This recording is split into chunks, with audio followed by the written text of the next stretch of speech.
சொல்லப்போனால் நாயின் குணம் மனிதனின் பகுத்தறிவை விட மேலானது. ஏனெனில் எஜமான் எந்த வேடத்தில் வந்து நின்றாலும் நாய் அவனை அறிந்து கொள்ளும். அவனை அது பகைவன் என்று நினைப்பதில்லை. கொள்கை வெறியனோ எல்லா பகுத்தறிவையும் இழந்து விடுகிறான். தன் சொந்த எண்ணங்களிலேயே ஊறிப்போய் கண்மூடி கிடக்கின்ற இவன் மற்றவன் என்ன சொல்கிறான், அவன் சொல்வது நல்லதா கெட்டதா என்பது பற்றியே கவலைப்படுவதில்லை. சொல்பவன் யார் என்பதுதான் அவனது கவலை எல்லாம்.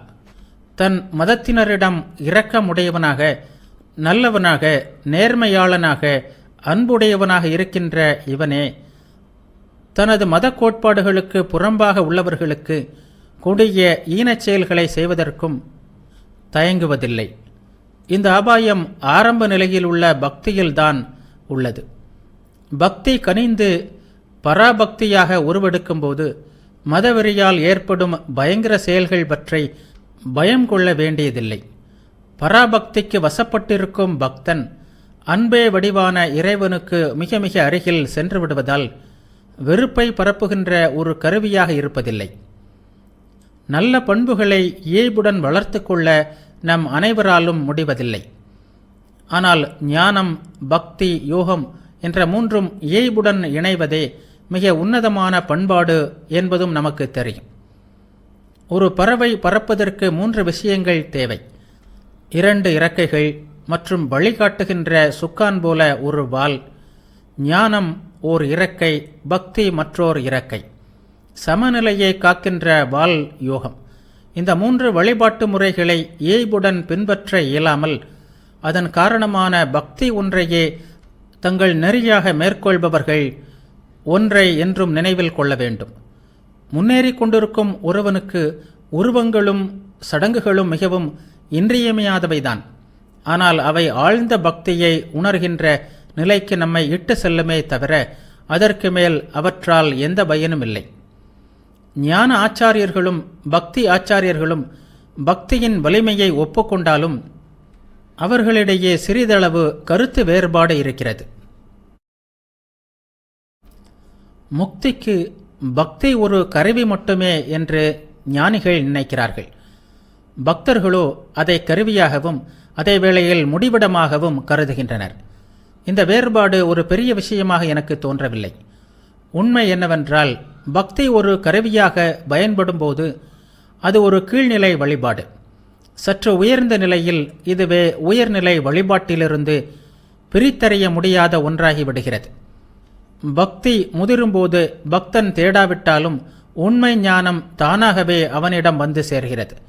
அதுபோல் நிறை ஞானத்திலிருந்து உண்மை பக்தியையும் பிரிக்க முடியாது. இதனை மறந்துவிட்டு ஒவ்வொருவரும் தத்தம் வழிபாட்டு முறையே சிறந்தது என்று வலியுறுத்துவது போல் தோன்றுகிறது. இதை மனதில் கொண்டு வேதாந்த உரையாசிரியர்கள் இது பற்றி என்ன சொல்கிறார்கள் என்பதை காண்போம். ஆவ்ருத்ரத் சத்ருத் உபதேசாத் என்ற பிரம்மசூத்திரத்தை விளக்குகையில் பகவான் சங்கரர் கூறுகிறார், இவன் அரசனிடம் பக்தி கொண்டுள்ளான், இவன் குருவிடம் பக்தி கொண்டுள்ளான் என்று மக்கள் கூறுகின்றனர். குருவையே புகலிடமாக கொண்டு அவரையே வழிபட்டு வருபவனை பற்றி இவ்விதம் கூறுகின்றனர். இதுபோலவே அன்புடைய மனைவி தனது அன்பு கணவனையே தியானித்து வருகிறாள் என்றும் கூறுகின்றனர். இங்கும் ஒருவிதமான ஆர்வத்தோடு கூடிய தொடர்ச்சியான நினைப்புத்தான் குறிக்கப்படுகிறது. சங்கரரின் கருத்துப்படி இதுவே பக்தி. அததோ பிரம்ம ஜிக்ஞாசா என்ற சூத்திரத்தில் பகவான் ராமானுஜர் கூறுகிறார், ஒரு பாத்திரத்திலிருந்து இன்னொரு பாத்திரத்திற்கு ஊற்றப்படும் இடையிடற்ற எண்ணெய் ஒழுக்கு போன்று தியானிக்கப்படும் பொருளை இடையிடின்றி சிந்திப்பதே தியானம். இப்படி இடையிடின்றி தொடர்ச்சியாக இறைவனை நினைக்க இயலும்போது தலைகள் எல்லாம் அறுபடுகின்றன. எனவேதான் இடையிடற்ற சிந்தனை முக்திக்கு வழி என்று சாஸ்திரங்கள் கூறுகின்றன. மேலும் இவ்வாறு இடையறாது நினைப்பது காண்பதற்கு நிகரானது. ஏனெனில் இரண்டிற்கும் பொருள் ஒன்றுதான். இதை பின்வரும் பகுதியினால் அறியலாம். தூரத்திலும் அருகிலும் இருப்பவர் யாரோ அவரை கண்டுவிட்டால் இதய தலைகள் அறுபடுகின்றன, சந்தேகங்கள் அகல்கின்றன, வினைப்பயன்கள் அடியோடு மறைகின்றன. அருகில் இருப்பவனை காணலாம், தொலைதூரத்தில் இருப்பவனை நினைக்கத்தான் முடியும். ஆனால் அருகிலும் தொலைவிலுமாக இருப்பவனை காண வேண்டும் என்றே கூறுகிறது சாஸ்திரம்.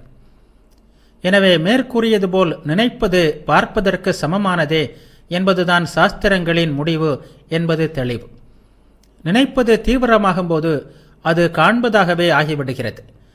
இடையிடற்ற நினைப்புதான் வழிபாடு என்ற சாஸ்திரங்களின் முக்கிய பகுதிகளும் கூறுகின்றன. தொடர்ந்த வழிபாடே ஞானம். இந்த ஞானம் என்பது இடையிடற்ற நினைப்பு என்று விளக்கப்பட்டுள்ளது. இவ்வாறு நினைவு என்பது பிரத்யட்சமாக ஒன்றை காண்பது என்ற நிலைக்கு உயர்ந்து விடுமானால் அது முக்திக்கு வழியாகிறது என்றும் ஸ்ருதிகள் முழங்குகின்றன. இந்த ஆன்மா பல்வேறு விஞ்ஞானங்களாலோ கூர்ந்த அறிவாலோ வேதங்களை கரைத்து குடிப்பதாலோ அடையப்படுவது அல்ல. ஆன்மா யாரை விரும்புகிறதோ அவனாலேயே அது அடையப்படுகிறது. அவனுக்குத்தான் ஆன்மா தன்னை வெளிப்படுத்துகிறது. வெறுமனே கேட்பதோ சிந்திப்பதோ தியானிப்பதோ ஆன்மாவை அடையும் வழிகள் அல்ல என்று கூறிய ஸ்ருதி மேலும் இந்த ஆன்மா யாரை விரும்புகிறதோ அவனாலேயே அடையப்படுகிறது என்று கூறுகிறது. ஆழ்ந்த அன்பிற்குரிய பொருளே விரும்பப்படுகிறது. யார் இந்த ஆன்மாவை ஆழ்ந்து நேசிக்கிறானோ அவன் ஆன்மாவின் ஆழ்ந்த அன்பிற்கு உரியவன் ஆகிறான். தன் அன்பிற்குரிய அவன் ஆன்மாவை அடைய ஆண்டவனே அவனுக்கு உதவுகிறான். ஏனெனில் கீதையில் அவரே, என்னிடம் நீங்காத பற்று கொண்டவர்கள், என் மீது அன்பு கொண்டு என்னையே வழிபடுபவர்கள் என்னையே வந்தடையுமாறு அவர்களது புத்தியை நான் தூண்டுகிறேன் என்றல்லவா கூறுகிறார். நேரில் காண்பதற்கு ஒப்பான இந்த நினைப்பு அந்த நினைப்பின் பொருளுடைய ஆன்மாவின் நேசத்திற்கு உரியதாகையால் அதிக நேசத்திற்கு உரியதாக யாரிடம் இருக்கிறதோ அவனையே பரமாத்மாவாகிய இறைவன் விரும்புகிறார். அவனாலேயே ஆன்மாவும் அடையப்படுகிறது என்று அதனால்தான் கூறப்படுகிறது. இந்த இடையிடற்ற நினைப்பே பக்தி என்ற சொல்லால் குறிக்கப்படுகிறது. பதஞ்சலி முனிவருடைய ஈஸ்வர பிரணிதானாத் வா, இறைவனை வழிபடுவதால் என்னும் யோகசூத்திர உரையில் போஜர் புலனின்பங்கள் முதலான எந்த பலன்களையும் நாடாமல் செய்யும் செயல்களையெல்லாம் குருவுக்கெல்லாம் குருவாக விளங்கும் இறைவனுக்கு அர்ப்பணம் செய்கின்ற பக்தியே பிரணிதானம் என்று கூறுகிறார்.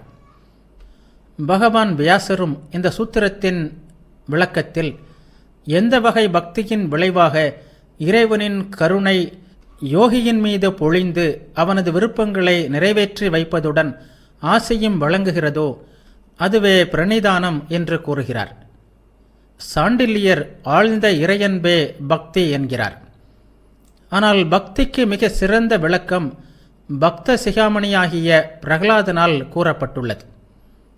நிலையற்ற புலனின்ப பொருட்கள் மீது பாமரர்கள் வைக்கின்ற அழிவில்லாத அதே அன்பு உன்னை தியானம் செய்யும்போது என் மனதில் சிறிதும் வலுவாது இருக்குமாக என்று கூறுகிறார். அன்பு யாருக்காக? மாபெரும் தலைவனாகிய இறைவனுக்காக. இறைவனைத் தவிர பிற பொருட்கள் மீது அவை எவ்வளவுதான் உயர்ந்தவையாக இருந்தாலும் நாம் வைக்கும் அன்பு பக்தியாக முடியாது. காரணம், ஒரு புராதன ஆச்சாரியரின் கூற்றை மேற்கோள் காட்டி ஸ்ரீ ராமானுஜர் தமது ஸ்ரீ பாஷ்யத்தில் கூறுவது போல், பிரம்மா முதல் புல் வரையில் உலகில் வாழும் எல்லாமே வினைப்பயனால் வரும் பிறப்பு மற்றும் இறப்பின் அடிப்படைகளாக உள்ளன. அவை எல்லாமே அறியாமையில் உழல்பவை, மாறும் இயல்புடையவை. எனவே தியானிக்கப்படும் பொருட்களாக அவை நமக்கு தியானத்தில் உதவ முடியாது. சாண்டில்யர் பயன்படுத்திய அனுரக்தி என்ற சொல்லை விளக்கும்போது ஸ்வப்னேஸ்வரர் தமது உரையில் கூறுகிறார், அணு என்றால் பின்னர், ரக்தி என்றால் பற்று. அதாவது இறைவனின் இயல்பையும் பெருமைகளையும் அறிந்த பிறகு அவரிடம் ஏற்படும் பற்று. இல்லாவிட்டால் மனைவி மக்களிடம் ஏற்படுகின்ற குருட்டுத்தனமான பற்று பக்தி என்றாகிவிடும்.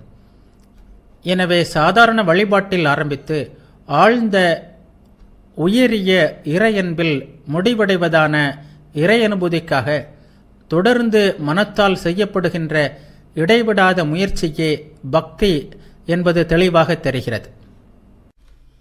இந்து மதத்தில் கடவுளை குறித்து பேசும்போது நிர்குண பிரம்மம், சகுண பிரம்மம் என்று இரண்டை பற்றி பேசுகிறது. சுவாமி விவேகானந்தர் இந்த கட்டுரையில் பிரபஞ்சத்தை தனது உடலாகவும் அனைத்து உயிர்களாகவும் அனைத்து உலகமாகவும் விளங்குகின்ற எங்கும் நிறைந்த சகுண பிரம்மம் அல்லது ஈஸ்வர தத்துவத்தை பற்றி கூறுகிறார். நிர்குண கடவுளை பற்றி தெரிந்து கொள்ள ஆன்மா என்ற தலைப்பில் உள்ள சொற்பொழிவை கேட்கவும். சுவாமி விவேகானந்தர் எழுதிய கட்டுரைகள். இந்த கட்டுரையின் தலைப்பு கடவுள் தத்துவம். கடவுள் என்பவர் யார்? யாரிடம் பிரபஞ்சத்தின் தோற்றம், நிலைபெறல், ஒடுக்கம் இவை நடைபெறுகின்றனவோ அவரே கடவுள். அவர் என்றும் உள்ளவர், எப்போதும் தூயவர், என்றும் சுதந்திரர், எல்லாம் வல்லவர், எல்லாம் அறிந்தவர், கருணை வடிவினர், குருவிற்கெல்லாம் குருவானவர், எல்லாவற்றிற்கும் மேலாக ச ஈஸ்வரக, அனிர்வச்சனீய பிரேமஸ்வரூபக, அந்த இறைவன் சொல்லுக்கு அடங்காத அன்பு வடிவினன். இந்த விளக்கங்கள் நிச்சயமாக சகுண கடவுளுக்கானவை. அப்படியானால் இரண்டு கடவுள்கள் இருக்கிறார்களா? தத்துவ ஞானியின் இதுவல்ல இதுவல்ல என்ற சச்சிதானந்த கடவுள், பக்தனின் அன்பே வடிவான கடவுள் என்ற இரண்டு கடவுளா? இல்லை. சச்சிதானந்த பொருள் எதுவோ அதுவே அன்பு மூர்த்தியும். நிர்குணமும் சகுணமும் ஒருவரே. பக்தன் வழிபடுகின்ற சகுண கடவுள் பிரம்மத்திலிருந்து வேறானவரோ வேறுபாடு உள்ளவரோ அல்ல என்பதை நாம் உணர வேண்டும். எல்லாமே இரண்டற்ற ஒன்றேயான பிரம்மம்தான். ஒருமையாகவும் தனிமையாகவும் உள்ள பிரம்மம் மனத்தால் உணர முடியாதபடி மிக மிக நுண்ணியதாக இருப்பதால் நம்மால் அன்பு செலுத்தவோ வழிபடவோ இயலாதபடி விளங்குகிறது. எனவே பக்தன் பிரம்மத்தை குணங்களோடு கூடிய நிலையில், அதாவது உலகங்கள் அனைத்தையும் ஆள்பவராகிய இறைவனாக கொள்கிறான். இதை ஒரு உவமை வாயிலாக விளக்கலாம். களிமண்ணிலிருந்தோ அல்லது வேறு ஏதாவது ஒரு மூலப்பொருளிலிருந்தோ எண்ணிலடங்காத விதவிதமான பொருட்கள் செய்யப்படுகின்றன. களிமண்ணாக பார்க்கும்போது எல்லாமே ஒன்றுதான்.